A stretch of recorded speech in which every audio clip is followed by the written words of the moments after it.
Poids lourd léger à l'occasion de cette soirée européenne de Creil, salle Albert Camus, et nouvelle sortie de Norbert Ekassi, culotte blanche à parement bleu face à un Américain du nom de Phil Brown. Jean-Philippe.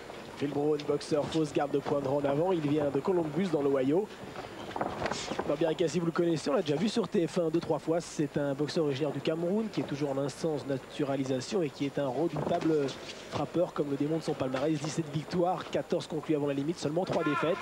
Et il n'a plus perdu depuis 3 ans, Norbert Ekassi.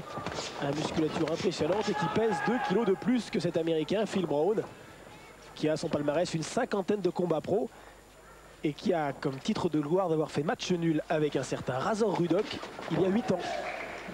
Razor Ruddock, c'est l'adversaire de Tyson.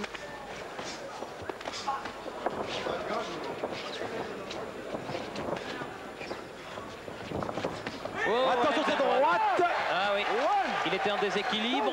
Ekassi est toujours dangereux en début de match. C'est le véritable puncher à une droite, à la droite foudroyante. Et Brown touché, pas sonné. Il reste lucide, mais il a pris cette droite.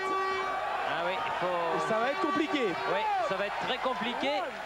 D'autant que Ekassi sait saisir sa chance en début de match, surtout comme vous le disiez, Jean-Philippe. Il va avoir du mal à atteindre le coup de gong. Non, voilà, Monsieur Ducrot préfère arrêter l'Américain. Décidément, les combats sont expéditifs ce soir à Creil, puisque dans le premier combat, en demi-finale du tournoi des mi-lourds, Pierre Lello a obtenu une victoire très probante sur Didier Macrez par... on a donné arrêt de l'arbitre, mais en fait c'était par KO à la première reprise. Un terrible crochet du gauche qui a mis fin en moins d'une minute à ce combat. Et là, exactement le même scénario de la part de Norbert Ekassi face à Phil Brown. Peut-être que on pourrait revoir tout ça. On va cela. revoir Thierry, ça arrive, voilà. À la droite est superbe. D'autant qu'il est en déséquilibre. Mais il y a surtout le jab du gauche qui a préparé cette droite qui est arrivée à la mâchoire et qui a complètement électrocuté. Voilà. Elle arrive pourtant en bout de course, mais c'est un redoutable puncher. C'est le vrai puncher, ce Ekassi.